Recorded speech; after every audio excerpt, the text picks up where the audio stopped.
niba ari Imana yavuze ico kibazo kizavaho. Ngo Imana yarebye umusozi uri imbere ya Zerubabeli, ngira witegereza avuga ngo wa musozi w'igitike, wa musozi imbere y'Imana ya Zerubabeli, uwo musozi uri imbere yawe Imana ngiye kuwitsa. yewe yahawe, iya yewe yahawe, iya yewe yahawe, iya yewe yahawe, iya yewe yahawe, iya mumvugiraga Imana, mumvugiraga Imana, mumvugiraga Imana, mumvugiraga Imana, niba ubihamya Imana, niba ubihamya Imana yokabyara, Imana itari Bayali, Imana itari Ashera, Imana ikura ku cavu ikicazanya n'ibikomangoma, Imana ikura mu buzima bubi, Imana yadukuye ku madegede, Imana yokabyara, Imana yogaheka, Imana ngomoro ku by'Imana yakoze ikurira ubwatsi yakabyara. Imana irashoboye, Imana we, ivumbi rirazamuka, mumvugiraga Imana, mumvugiraga Imana. Haleluya. Hahandi wadukuye wabawe inyamaswa mu butayu budatuwe, hari hegereje urupfu, uzikurinda Mana we. Aho bagutaye Yesu yakuvana, aho bakurambitse Yesu yaega, hari iki, hari ibyiringiro, Imana yagutabaye, hari ibyiringiro. Turabasuje mu izina rya Yesu. Yege mudukurikiye mudahwema kudushigikira, turacyari kumwe n'abakozi b'Imana, urudomoro rw'Imana. Yes. Haleluya. Amen. Harimo amavuta adasanzwe, kandi namwe mudahwema mudacogoye kandi subscribe. Amen. Kandi nawe ijambo ry'Imana ari gukora ku mutima, hari Imana yakoze ku buzima bwawe, andika komanderi bidutera kongera ibihe byo gusenga no kugira ngo Imana ihindure. Hari n'ibitakunyuze neza watwandikira, byose tukabibona.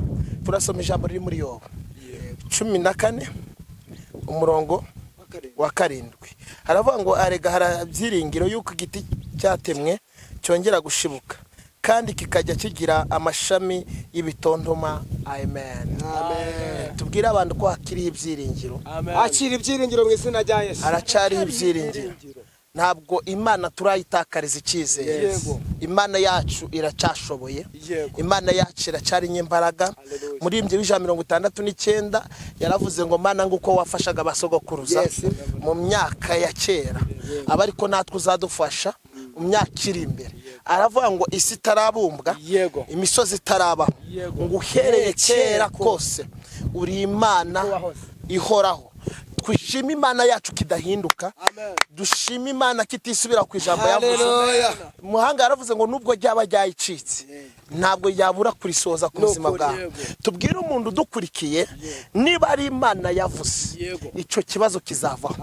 Ngo Imana yarebye umusozi uri imbere ya Zerubabeli, ngira witegereza avuga ngo wa musozi w'igitike, wa musozi imbere y'Imana ya Zerubabeli, uwo musozi uri imbere yawe Imana ngiye kuwitsa. yewe wakibasowe, yewe nzarawe, yewe abigeragesowe, yewe amashuri we, yewe ndambarawe, wabyacanze, wowe buzinzira, wabikomeye, warabuta side botota, wiyititi, wiyitiki imbere y'Imana ishobora byose. Wowe uhagaze imbere y'umukiranutsi, wowe utinze imbere y'Imana yavuzeho, wowe ubangamiye amasezerano w'icyo yagambiriyeho, iravuze ngo wiyitiki imbere y'Imana. Ngo Zerubabeli ngo yitegereze umusozi, ngarawubwira ngo uzika kandi uzibagirana. Hari ibintu bigiye kwibagirana mu buzima bwawe, hari ibintu bigiye kwibagirana. Kaside botota, Imana ivuganye n'ikibazo cyose. Yewe wakibasowe, yewe wandambarawe, wowe byacanze, Imana ivuganye n'akazi. Imana irangiye ngo hari abantu Imana iremeza mitasiyo, hari abantu Imana igiye gutabara, hari abantu Imana yomoye. Yewe wakibasowe, tasikore botota ndibuka kera nta cyerekezo mfite ijambo riravuga ngo tasikore botota dusomye ijambo rivuga ngo iki ngo haracyari ibyiringiro nta cyerekezo mfite Yesu ndemera ibyiringiro umva kera nari n'ikintu kitagira icyerekezo nambara ibibodaboda byacitse bihenganye ariko ubu Yesu hari ikintu yakoze ku buzima bwanjye ndagira ngo Imana itangure umugisha wawe uri muri rukanka utari kubona iwutanguriye ugusubize mu izina rya Yesu. Haleluya.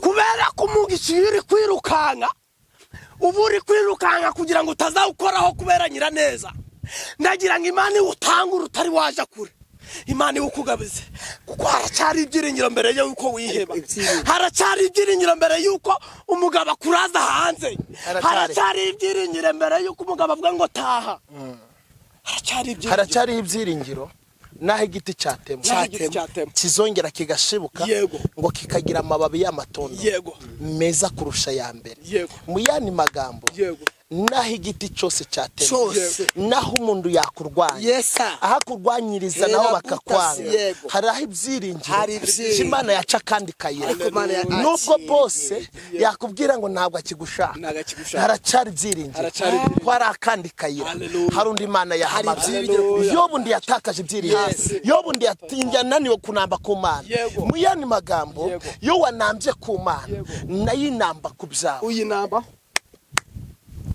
yo batindanye n'Imana Imana ihindura amateka mu yandi magambo Imana yadukuye kure hatari aho kugaragara hatari kuzamenyekana hatari hatagira ishusho Imana iduha ishusho Imana ko ari Imana itanga ishusho ari Imana ihindura amateka ngo Dawidi ngo ageze ku ndebe y'ubwami ngo yaricaye ngabona kwicara ndibikwiriye ngo arangije ngakenye mwitero ngo arangije ngayibuka iby'Imana yakoze ngo arangije ngabyinira Imana ngo arayitambira ati yewe yahawe umwiteruragwa umwiterugira gute umwiterugira gute yewe yahawe yewe yahawe yewe yahawe yewe yahawe yewe yahawe mumvugiraga Imana mumvugiraga Imana mumvugiraga Imana mumvugiraga Imana niba ubihamya Imana niba ubihamya Imana yo kabyara Imana itari Bayali Imana itari Ashera Imana ikura ku cavu ikicazanya n'ibikomangoma Imana ikura mu buzima bubi Imana yadukuye ku madegede Imana yo kabyara Imana yo gaheka Imana ariko reka mbabaze hari abantu bariye imboga zitwaga ndamutibikanye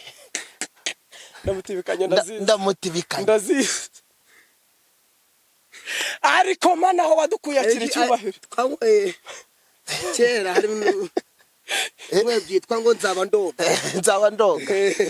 ndoga byo nibyo nabyumvaga babyitaga byakora gute nzaba ndoga ni kera nyine ni ibisuru bategaga ni ibisuru byitwa nzaba ndoga ibisuru nyine ntago wogaga hashimwe Yesu nzaba ndoga noneho kera nigeze kugwara amavunja noneho urabuka ko abafataga peteroli cyangwa teoda bagasuka muri ya mavunja byari bimeze guca noneho wararaguri gushimisha ku kiraga nico washimishaga amavunja byangaga no kwemera ugashaka kabuye nagarwayeho nanje byangaga no kwemera ikirago wabona kitari bugukorera umuti ugashaka icyo bita kabuye noneho bukaja guca ubyutse nk'incuro urugushimaho Imana aho yadukuye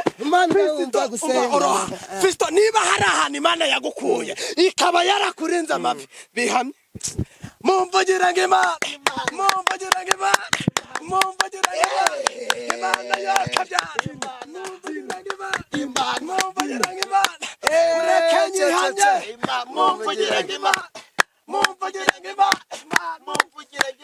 Imana yo kabyara Imana yo gaheka Imana ikiriza igihe we Imana isubiza abayo Imana widarakomeza aratamba baramuseka sha Dawidi aratamba ndomboro ku by'Imana yakoze yikurira ubwatsi yakabyara Imana irashoboye Imana we ivumbi rirazamuka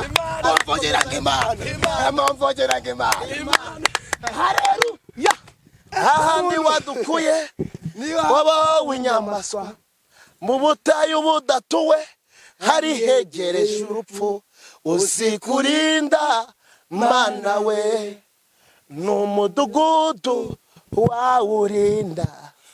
Haleluya. Rambwira ngo wabyaye nadaye umwana nyine udafite ishusho,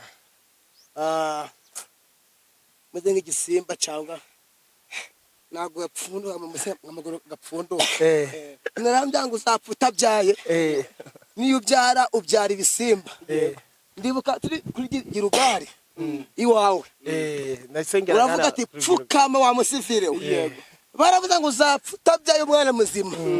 Ngiye kure mu mwana konje cyane. Amen. Ndavuga ati kuva hari ibyiringiro, profete ankoza nkavuga nipfuke mwapfukama, ngiye gusenga umwana.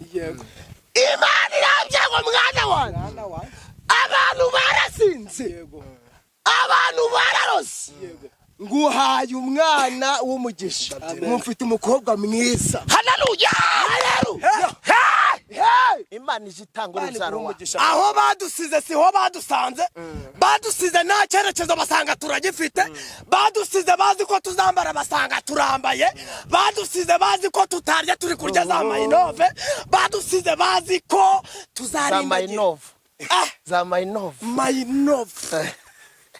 No kukavuga neza mayinove. No musi wa mbere nareka mayinovo na kaprotayi nyine ni ibintu bateka ngo byoza mu nda ngo bimeze nk'ikihaza. Ubu Fisto umaze kuba usirimo aho nzi Kigali rwose ukima gatote. Ubu nzina kaprotayi na watermelon, bimeze nk'ibihaza. Watermelon, watermelon. Mana yaraturinze natwe turi abihamya, ubu turasa neza rwose. Erega hari ibyiringiro, naho igiti cyatemwa. Erega amen. Haleluya. Erega hari ibyiringiro ko naho igiti cyatemwa, aho bagutaye Yesu yakuvana. Haleluya. Aho bakurambitse Yesu erega hari iki, hari ibyiringiro. Imana yagutabaye, hari ibyiringiro. Erega rabatoside, ibyiringiro birahari mu izina rya Yesu. Haracari ibyiringiro mu izina rya Yesu. Kaho bagusize atariho bazagusanga. Reka dusenge Imana, dusengera abantu badukurikiye, tubabwire ko akiri ibyiringiro. Wita ibyiringiro Imana iracyakora, wikwiheba kuba ukora akazi kadafatika byahinduka Imana iguhindura amateka. Kuba utararangije amashuri ng'abandi bivuze ko ubuzima buhagaze, Imana iracyafite ibyiringiro ku buzima bwawe. Kuba ari weho imiryango hanze y'amaso kugira ngo babeho, ntabwo byatuma Imana idakora ku buzima bwawe. Kandi dushimira abantu bafasha abandi, n'abantu Imana itabara bakibuka abandi basize inyuma. Imana irushaho kubagirira neza muri byose. Mana mu izina rya Yesu, sengera umuntu wese udukurikiye, ijambo ryari yavuze ngo haracari ibyiringiro, ko naho igiti cyatemwa cyakongera kugashibuka. Ndategetse byongere bishibuke mu buzima bwabo byose, ibyari byaranze byemere. Urakoze mu izina rya Yesu. Amen.